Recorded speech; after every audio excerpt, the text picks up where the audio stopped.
Assalamu alaikum once again with a very important topic in denial management of medical billing is CO23 denial in medical billing. What is CO23 denial? The CO23 denial code refers to the impact of prior payers adjudication and indicate that the claim has been denied because a prior insurance payer has not fully paid their share of the claim. This denial often occurs when there is a coordination of benefits issues, meaning multiple insurance plans are involved and one payer has not yet processed or paid for the services.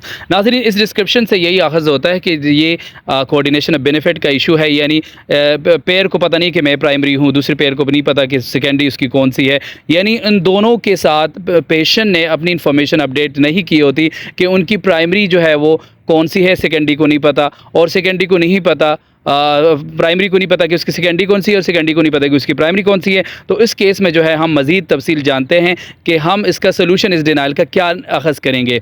सबसे पहले हमने क्या करें, verify insurance information, check if the patient has multiple insurance plans and ensure that all insurance information is accurate and up to date. हमें पहले verify करना है insurance information को जो हमारे पास मौसूल होती है। हमें पता होना चाहिए कि कौन सी पेयर जो है वो प्राइमरी है और कौन सी सेकेंडरी है। अगर हम गलती से सेकेंडरी को क्लेम भेजेंगे, सेकेंडरी वाली डिनाई देगा कि भाई covered by another payer coordination as per coordination of benefit, तो यहाँ पर क्या होगा, CO23 का डिनाइल मौसूल होगा। और जब CO23 का डिनाइल मौसूल होगा तो हमें यही इन्फॉर्मेशन, हमें यही इंडिकेशन ज़ाहिर होगी कि भाई ये कोऑर्डिनेशन ऑफ बेनिफिट यानी COB का इशू है। और इसी के लिए हमें क्या करना चाहिए, हमें पेशेंट को इन्फॉर्म करना चाहिए कि भाई अपनी दोनों इन्फॉर्मेशन अपडेट करें या हमें दोनों इन्फॉर्मेशन प्रोवाइड करें। सम टाइम ये है कि बिलर के पास प्राइमरी इंश्योरेंस की इन्फॉर्मेशन नहीं होती, उनके पास सिर्फ सेकेंडरी इन्फॉर्मेशन पेशेंट ने प्रोवाइड की होती है और वो एज ए प्राइमरी समझकर क्लेम को प्रोसेस करवा देता है। फिर जब उसके बाद डिनाई आता है कि भाई covered by another primary pair या कवर्ड बाय अनदर पेयर, और ये इस तरह के CO23 का डिनाइल आता है, तो फिर जो बिलर है वो इंश्योरेंस से या डॉक्टर से पूछता है, पेशेंट से या डॉक्टर से पूछता है कि उसकी प्राइमरी इंश्योरेंस कौन सी है और वो हमें प्रोवाइड करे। फिर वो जैसे प्रोवाइड करते हैं क्लेम सबमिट करते हैं।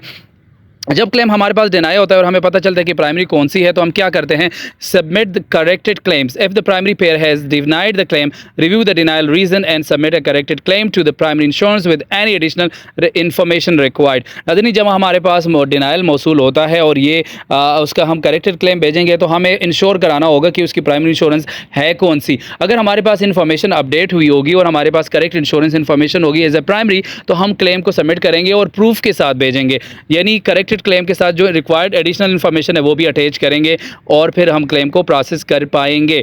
और इसके अलावा पेशेंट समटाइम पेशेंट जो है अपने COB इन्फॉर्मेशन अपडेट नहीं कर रहे होते, तो हमें पेशेंट को कॉल करनी पड़ती है कि पेशेंट की जी आप जो है अपनी दोनों इंश्योरेंस को कॉल करें, या हमें दोनों इंश्योरेंस को कॉल करने के बाद भी हमें वो तमाम इन्फॉर्मेशन प्रोवाइड करें। हमें अपडेट दे कि आपने जो है वो पेशेंट्स को कॉल की और पेशेंट इंश्योरेंस को कॉल की और इंश्योरेंस ने अपनी तरफ से इन्फॉर्मेशन दोनों पेयर्स की अपडेट की है। अगर वो दोनों अपडेट नहीं करेंगे, क्लेम हम भेजेंगे, तो सिमिलरली क्लेम जो है वो डिनाई होगा बार बार हमारे पास।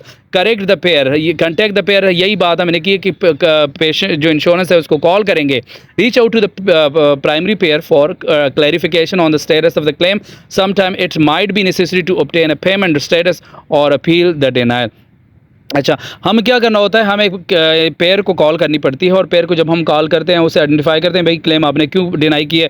वो हमें बताते हैं कि भाई प्राइमरी कोई और है, तो अगर कोई और होगी फिर हम पेशेंट्स को बताएंगे। अगर उसकी वही इंश्योरेंस है या कोई उसको एडिशनल इन्फॉर्मेशन चाहिए होती है तो हम इस इंश्योरेंस को प्रोवाइड कर देते हैं। इसके अलावा हमें पेमेंट स्टेटस कन्फर्म करनी होती है और पेशेंट की पेमेंट की जब स्टेटस हमें मौसूल होती है और लेट सपोज वो उसने पेमेंट की ही नहीं है, डिनाइल आया है, तो उस डिनाइल के ऊपर हमने क्या करना होता है, हम करेंगे उसका अपील। और अपील जो है कंप्लीटली सूरत में करना होता है। सम टाइम ऐसा भी होता है कि सेकेंडरी इंश्योरेंस को क्लेम किया होता है, वो अपना पार्ट पे करते हैं, और लेकिन ये है कि वो फिर भी as per coordination of benefit जो है वो उनको प्राइमरी इंश्योरेंस की इन्फॉर्मेशन चाहिए होती है। वो कहते हैं हम पे करेंगे, यही हमारे अलाउबल अमाउंट है, बट जब तक हमें प्राइमरी इंश्योरेंस की इन्फॉर्मेशन नहीं मिलती तब तक हम क्लेम को पे नहीं करेंगे।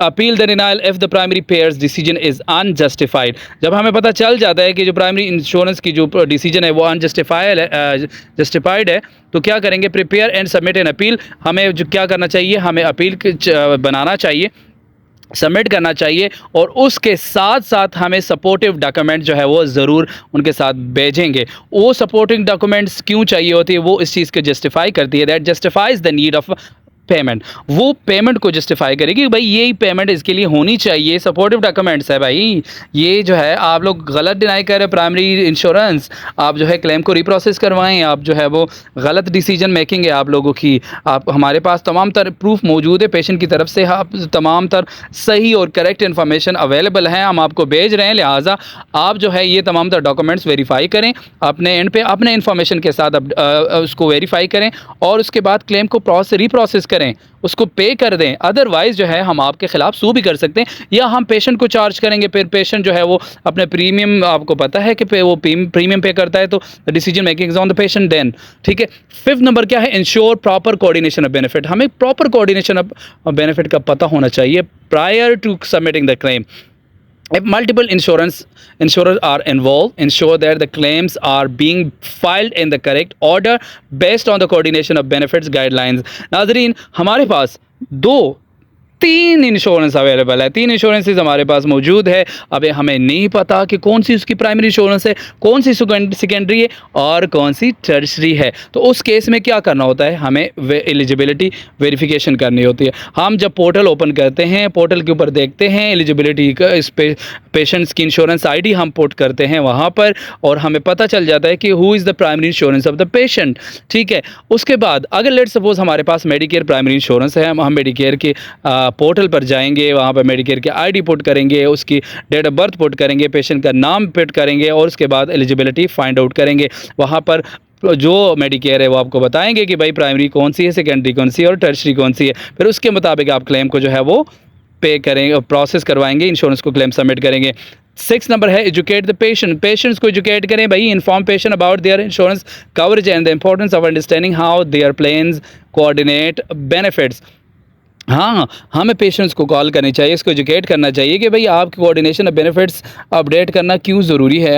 आपने सर्विसेज तो ले ली है, आप चले गए हो अपने घर, लेकिन आपकी क्लेम जो है इंश्योरेंस डिनाई कर रही है। आपने दोनों इंश्योरेंस के पास अपनी इन्फॉर्मेशन अपडेट नहीं की, उनको नहीं बताया, मेडिकेयर को नहीं बताया कि उसकी प्राइमरी कौन सी है, एटना को नहीं बताया कि उसकी प्राइमरी कौन सी है और मेडिकेयर को नहीं पता कि उसकी सेकेंडरी कौन सी है।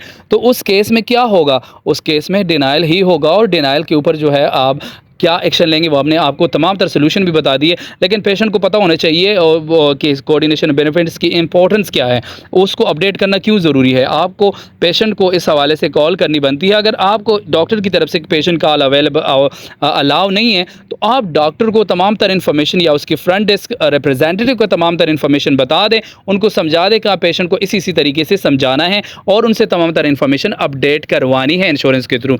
नंबर 7 है रिव्यू डॉक्यूमेंटेशन, यानी 7th number, ensure all documentation including medical necessity and authorization is complete and submitted with the claim to avoid further denials. नाज़रीन, डॉक्यूमेंटेशंस को रिव्यू करना बहुत ज़रूरी है।